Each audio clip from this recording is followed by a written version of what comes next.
పోయి అక్కడ ఏమన్నా వ్యాపారం చేసుకొని నా కాళ్ళ మీద నేను స్థిరపడాలనుకుంటున్నాను. కాబట్టి ఈ ఆస్తిలో నాకు రావాల్సిన భాగాన్ని నాకు ఇవ్వండి నాన్నగారు. ఎక్కడికో వెళ్ళి వ్యాపారం చేయడం ఎందుకు? ఇక్కడ ఏం తక్కువైంది? అదేదో ఇక్కడే ఉండి వ్యాపారం చేయొచ్చు కదా. నీకు నేను తోడుకుంటాను. లేదు నాన్నగారు, నేను ఎదగాలనుకుంటున్నాను. నా భాగాన్ని నాకు ఇచ్చేయండి. సరే చిన్నోడా. ఆ విధంగా తండ్రి తన కుమారుడికి ఇవ్వాల్సిన మాట ఇచ్చేస్తాడు. కుమారుడు తనకు నచ్చిన జీవించడానికి విదేశాలకు వెళ్ళిపోతాడు. అనుకోకుండా తన ఫ్రెండ్స్ కలిసినప్పుడు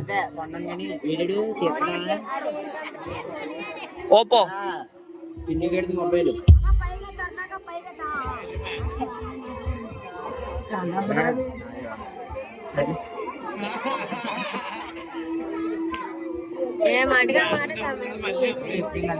రాజు పట్టుగా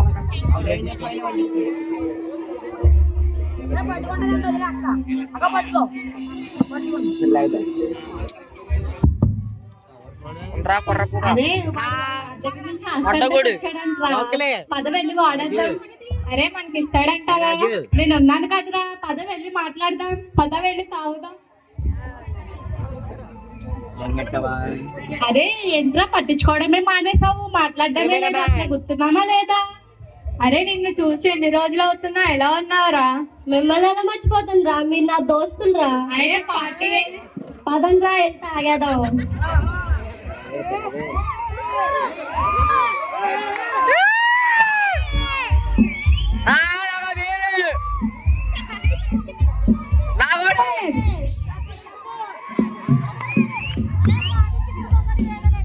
అరే చికెన్ పకోడీ రప్పించండి, కాజు పకోడీ తీసురా.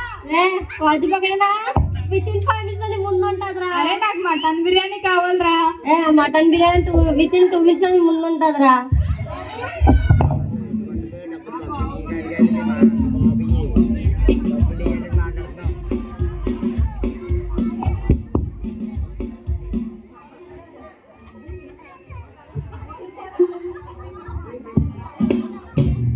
సరేరా మళ్ళీ కలుద్దాం. బాయ్.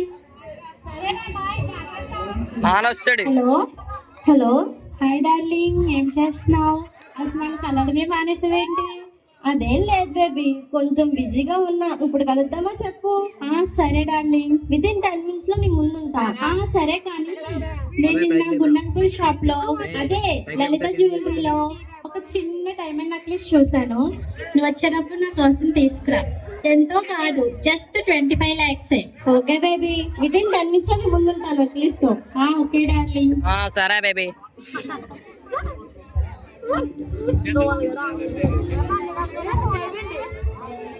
కాదు అన్ని గడిది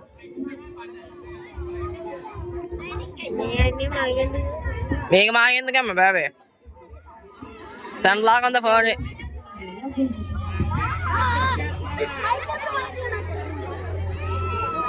పిట్టలేదు పెళ్లి చేస్తారేమో.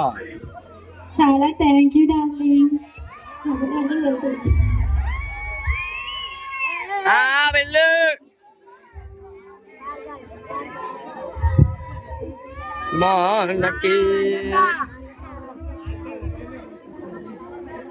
ఫోన్ ఎవడదన్నా పైన కనపడింది. ఆ పూకు ఒకసారి కాల్ చేసి చూద్దాం.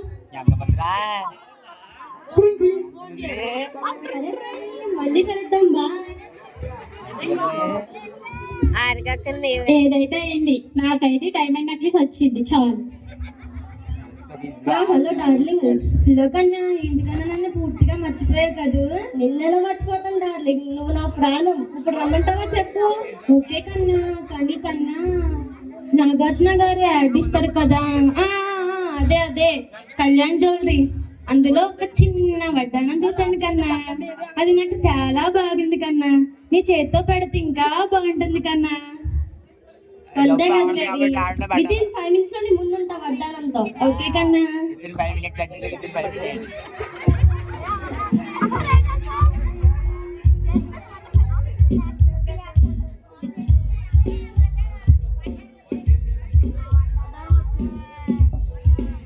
హాయ్ కన్నా. Hi darling. కన్నా వడ్డానం నువ్వు అడగడం నేను తేగకూడదు డార్లింగ్, ఇదిగో తీసుకొచ్చా.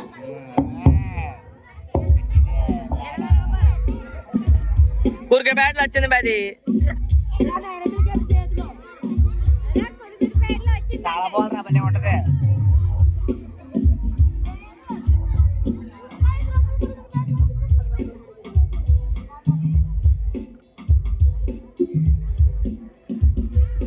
అంతే పెడతారా ఉంటాను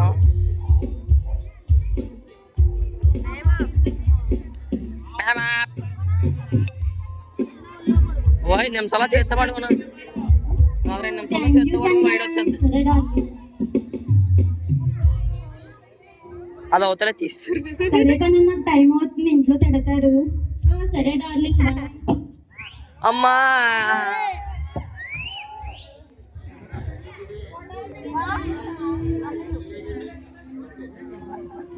గొప్ప ఈ విధంగా చిన్న కుమారుడు తనకు వచ్చిన భాగాన్ని చెడు వ్యసనాలకు చెడు తిరుగుల ద్వారా వ్యర్థంగా తన ధనాన్ని మొత్తాన్ని పోగొట్టుకుని చాలా హీన స్థితికి చేరుకున్నాడు. అయితే వారి స్నేహితులు మరి ప్రియురాలు పిలిచినా పలకుండా ఎలా వెళ్ళిపోతున్నారో చూడండి.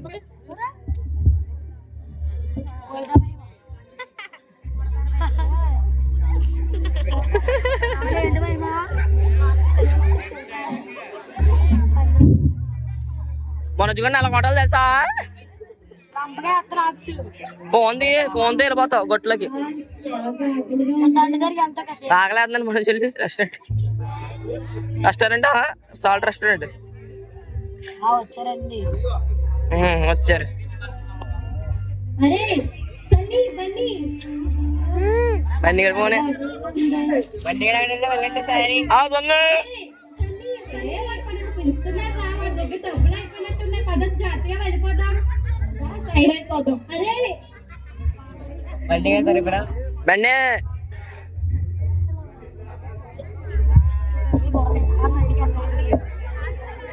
నా అనుభవం మీ అమ్మ కూడా ఉంది నాకు ఇసుకిట్లో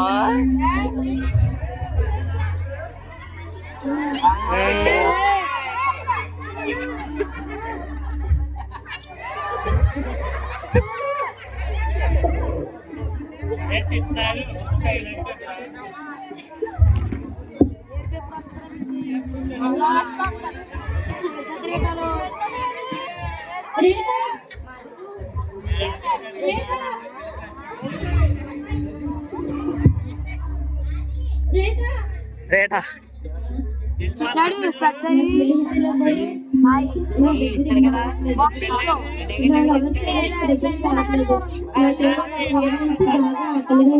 నాకు వచ్చా రాజు పెట్టి పని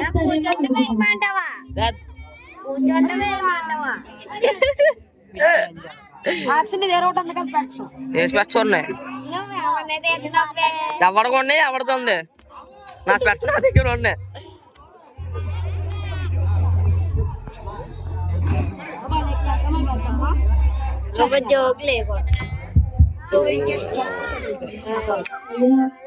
గత వారం నుంచి బాగా ఆకలిగా ఉందయ్యా, మీ దగ్గర ఏమన్నా ఆహారం ఉంటే పెడతారా? అలాగే మీ దగ్గర పని ఉంటే ఇస్తారా? నువ్వు నీ వాటం ఒకసారి చూసుకున్నావా ఎప్పుడైనా? నీలాంటి వాళ్ళకి పని ఎవరైనా ఇస్తారా? ఏళ్ళు అయ్యా నాకు బాగా ఆకలిగా ఉంది, ఆహారం ఏమన్నా పెడతారా? మనోజ్ బేలా పని ఉంటే ఇస్తారా?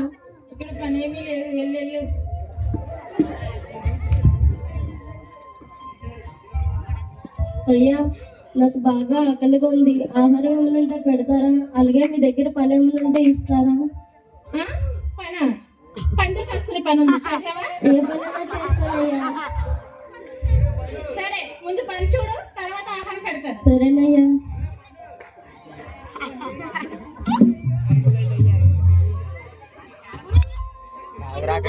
పంది బొమ్మ వస్తుందండి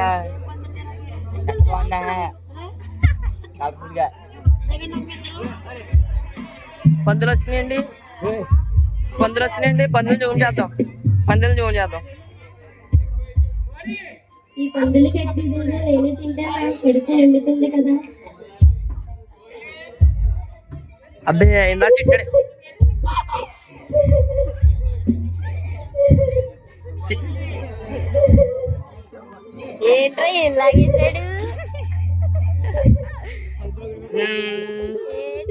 ఓ పంది తినేసింది చిన్నడి గడి తెచ్చాడు అన్నాడు అదేనా పంది పాము కడిగి ఇవిడే మెయిన్గా ఆడరు ఏడు బాగుంది పట్టు వేళ ఏడు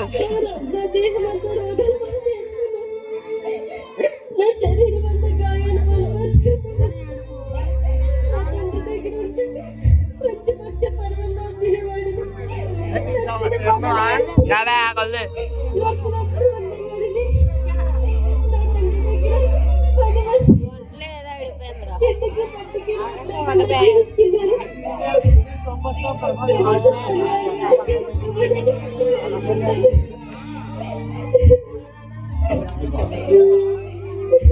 అప్పుడైనా నేను ఆహారానికి లోటు లేకుండా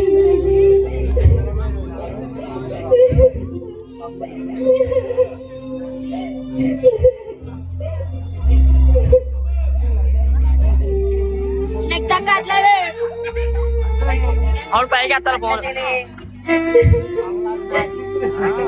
నా తండ్రినైనా బ్రతికులాడుకుంటాను.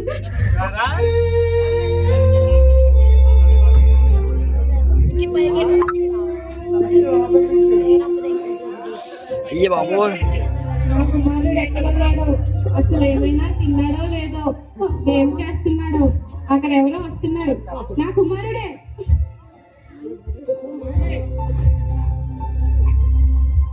నాన్నగారు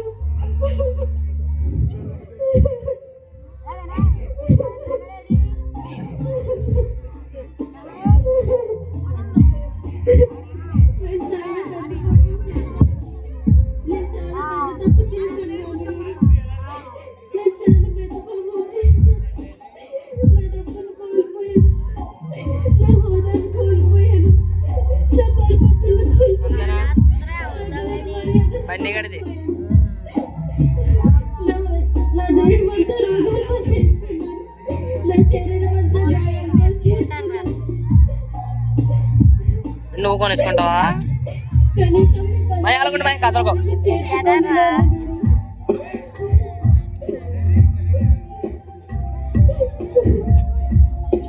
బొర్ర సొల్లా వచ్చింది పేడబొరం చెప్పండి అయ్యగారు. నా కుమారునికి పన్నీటి స్నానం సిద్ధం చేయండి. ప్రశస్తమైన ఊదారంగు వస్త్రములు సిద్ధం చేయండి. ఆభరణాలు, చేతికి ఉంగరాలు, కాలికి చెప్పులు సిద్ధం చేయండి. సరేనా అయ్యగారు? ఈ నా కుమారుడు చనిపోయి మరలా బ్రతికాను, తప్పిపోయి మరలా దొరికాను. సరేనా అయ్యగారు?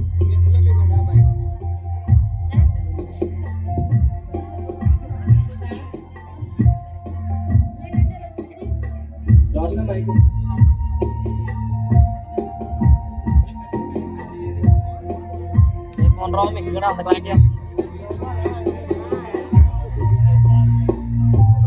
సరే ఇంకా ఫోన్ మీకు కూడా దిగి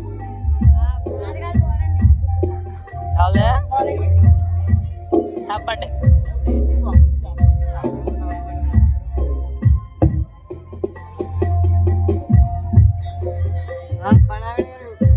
నాన్నగారు, మిమ్మల్ని మీ ప్రేమని అర్థం చేసుకోలేకపోయాను. మీరు నాకు ఇస్తున్న ఈ విలువని నేను గ్రహించలేకపోయాను. మీరు నాకు ఇవ్వాల్సిన ఈ విలువను గుర్తించలేకపోయాను. తాగుడు స్త్రీ మత్తు వ్యాయంలోనే మజా ఉందనుకున్నాను. నిజమైన సంతోషం, ఆనందం, ప్రేమ మీ దగ్గరే ఉందని నేను ఇప్పుడే గ్రహించాను. నాన్నగారు, మిమ్మల్ని వద్దనుకొని చాలా పెద్ద పాపం చేశాను. నాన్నగారు, ఇప్పుడైనా కనీసం మీ పనివారు నన్ను ఒకరికైనా చేర్చుకోండి. నాన్నగారు, అదేం లేదా చిన్నోడా, నీ అంతటి నువ్వే నన్ను వద్దనుకొని వెళ్ళిపోయావు. నేను ఎప్పుడు నిన్ను అలా అనుకోలేదు. నువ్వు ఎప్పటికీ నా ప్రియ కుమారుడివే. నువ్వు ఎలా ఉన్నా నాకు ఇష్టమే. ఇప్పుడు ఎప్పుడు నిన్ను ఎప్పటికీ నేను ప్రేమిస్తూనే ఉంటాను. అదేం ఆలోచించవద్దు. రా, భోజనం చేద్దాం.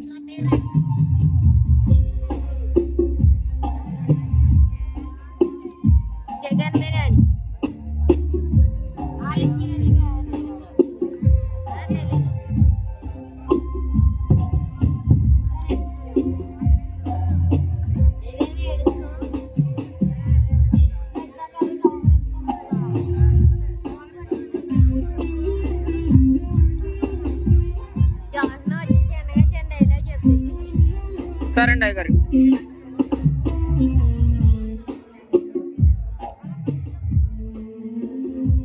అందరూ స్కిట్ చూసారా?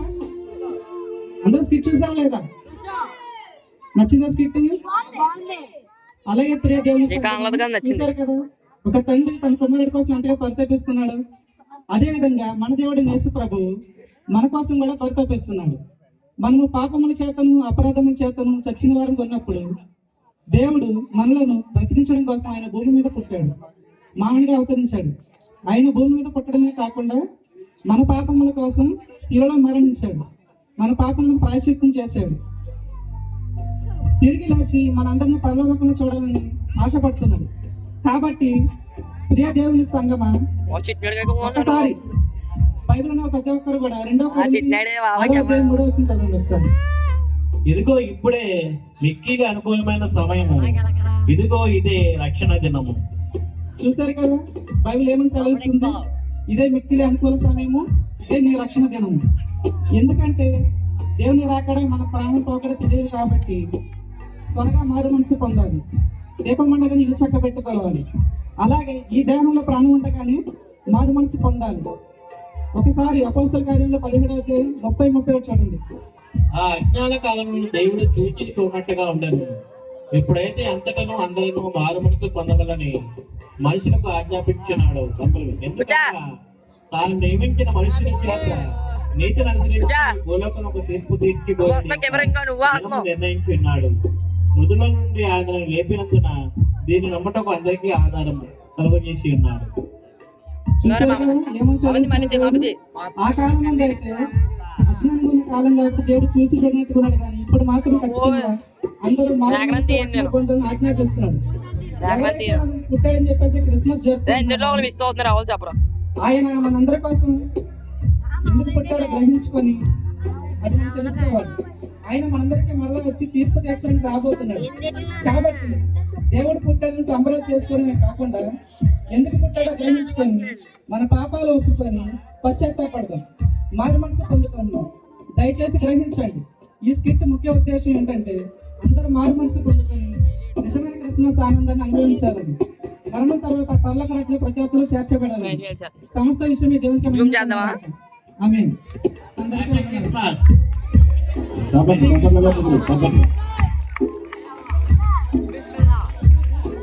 సంబరమే సంబర